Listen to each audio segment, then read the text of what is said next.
Getting some breaking news in right now. The Wall Street Journal is reporting that U.S. forces have fired on a Panama flag ship in an attempt to run the American blockade of Iranian ports. Again, the U.S. Reportedly has fired on a ship breaking its blockade of Iran. The Panama flagged vessel. Apparently, these shots came from a helicopter. That's according to the Wall Street Journal this morning. We're going to be watching oil prices. Of course, Dow futures were still higher in the pre-market by 44. But again, they're attributing this to a U.S. military helicopter that fired, quote, at the rudder of the ship after the crew ignored warnings from American personnel working to enforce the naval blockade of Iran's ports. We're going to continue to monitor this breaking news coming out of the Wall Street Journal. There is oil. We were moving actually a little bit lower earlier in the session. Now we're ticking back higher. WTI at 82.38 and Brent's at 87.81.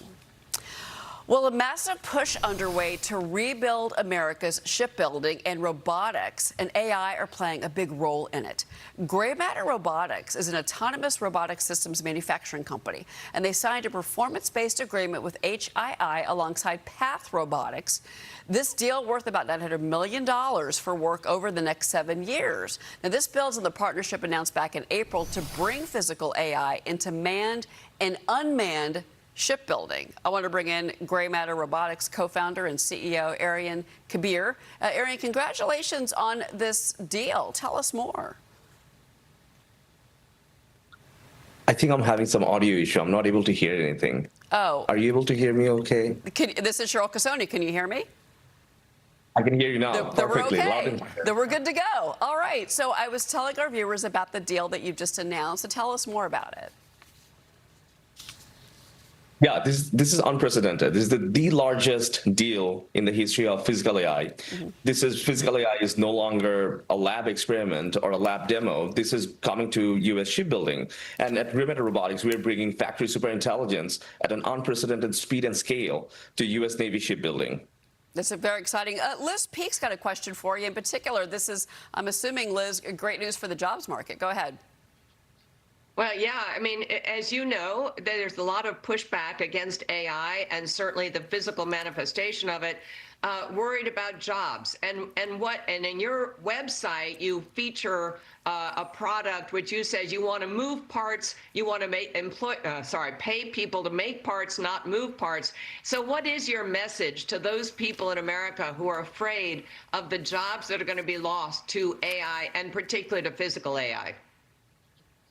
Yeah, the hard reality is that there's not enough people to do these jobs anymore. If you look at U.S. manufacturing, as of today, we have 500,000 skilled workers short. In the next 7 years, it's projected that we're going to have 4 million skilled workers short. That's going to be about $2 trillion of risk on our economy. So at GrayMatter Robotics, we're bringing factory superintelligence to augment the existing workforce. We're looking at U.S. workforce, American workforce, and U.S. allied workforce, and looking at how do we augment them and how do we make each of them 10, 20, 50x more productive, right? How do we give them a smart sidekick that can help them to become superhuman, deliver superhuman performance, delivering high speed, high payload, and high precision all at the same time. And if you look at works like shipbuilding, there are a range of complex, high-skilled operations that people are doing by hand today. Grinding, blasting, coating, inspection, welding, and whatnot. In this particular partnership with HII and Path Robotics, GrayMatter Robotics is bringing factory superintelligence to augment the existing workforce, give them the right kind of tool, and essentially a superhuman capability that can help them become 10, 20, 50x productive in their day-to-day trade. This is all about future-proofing our national economy and national security by augmenting the workforce with the latest and greatest technology and toolkit and really rebuilding our arsenal. I want to pick up on that issue about the jobs picture because, and you mentioned, factory superintelligence, which I think is really interesting here. But, basically you're outsourcing about 2.5 million hours of shipbuilding work for 2026. That's a 30% increase year over year. And eventually this is going to go into aircraft carriers, submarines, destroyers, amphibious ships. We've seen those being used successfully in the Iran conflict right now, future frigates and unmanned surface vessels as well. I think that technology is just so fascinating.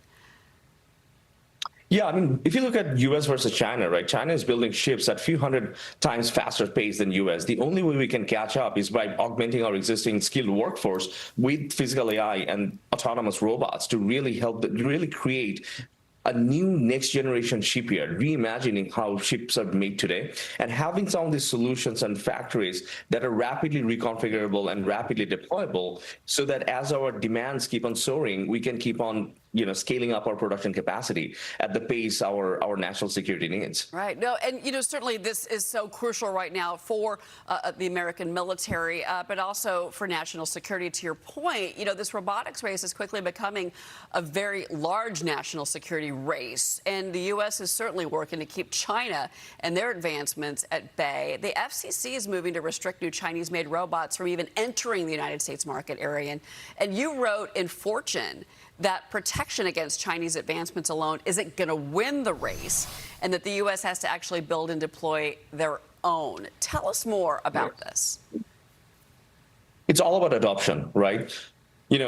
Even a couple of days ago, there was this news that came out that some of these Chinese cameras on, Royal Navy's fleet was sending data back to China. So definitely the decision from FCC is the right one to ban some of this Chinese robotics. However, banning robotics is one thing, having technology is one thing. End of the day, what moves the needle is bringing the technology to the factory floor, bringing the technology to the shipyard, and truly accelerating our pace of building these ships, munitions, fighter jets, and whatnot, right? So it's really boiling down to adoption at the rate at which we can adopt and really deliver the output. Technology is one thing, but it's all about delivering the outcome. It is so interesting, again, to pivot back here to seeing the manufacturing be here, seeing the AI technology working hand in hand, Ariyan. And again, the goal, of course, to have a stronger U.S. Military as we have threats around the world that we're dealing with right now. Ariyan, Kabir, congratulations again on this deal. We're going to be following your work. Thank you, sir. Thank you. All right. We're going to take a quick break. We'll be right back.